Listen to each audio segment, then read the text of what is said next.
Tab কেলেঙ্কারি ঘিরে প্রথমবার রাজ্যের শাসক দলের নেতৃত্ব সংবাদ মাধ্যমের সামনে মুখ খুললেন। পশ্চিমবঙ্গের বর্ষিয়ানের নেতা সব সময় দুর্নীতি ও অন্যায়ের বিরুদ্ধে সোচ্চার হয়েছেন। এবারও তার ব্যতিক্রম হয়নি। ছোট ছোট ছাত্রছাত্রীদের শিক্ষার ক্ষেত্রে মুখ্যমন্ত্রী মমতা বন্দ্যোপাধ্যায়ের স্বপ্নের প্রকল্প ট্যাব প্রদানে এইরকম দুর্নীতি মেনে নিতে পারেননি বাংলার এই বর্ষিয়ান বিধায়ক তথা প্রাক্তন গ্রন্থাগার মন্ত্রী আব্দুল করিম চৌধুরী। সংবাদ মাধ্যমের মুখোমুখি হয়ে ক্ষুব্ধ বর্ষিয়ান নেতা আব্দুল করিম চৌধুরীর বিস্ফোরক মন্তব্য। শুনলাম তো আমাদের বাংলার পুলিশ দপ্তরকে আমরা অ্যাপ্রিসিয়েট করতে যে ভালো হবে, সবচেয়ে এগিয়ে আমাদের ইসলামপুর পুলিশ ডিস্ট্রিক্ট থেকে চোপড়ায় যে বড় বড় চোরগুলোকে ধরা পড়লো, এটাতে বড় আমাদের গ্রেট সাকসেস।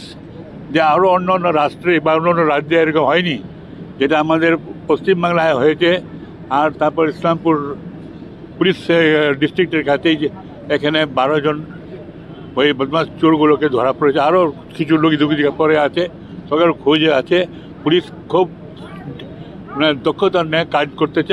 আমরা পুলিশকে ধন্যবাদ দিচ্ছি। আরও হবে অনেক খোঁজা হচ্ছে, অনেক খোঁজা।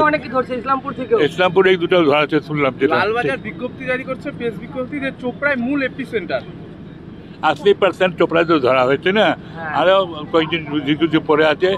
অনেকে পুলিশে একদম সার্চ আরম্ভ করেছে যে যারা আসে মেইন কালপ্রিট সকল ধরবে, কেউ বড় হোক ছোট হোক, কোনো দল দেখবে না, সব ধরা পড়বে। আপনাদেরই সেটাই তো মমতা বন্দ্যোপাধ্যায় বলে দিয়েছে। সেদিন দার্জিলিং আপনারা গেছিলেন, উনি বলেছেন যে এইগুলোতে কোনোদিন ক্ষমা করা যাবে না, কাউকে ক্ষমা করে যারা এই দুর্নীতি যারা করতেছে, মমতা উনি ক্লিয়ারলি বলে দিয়ে।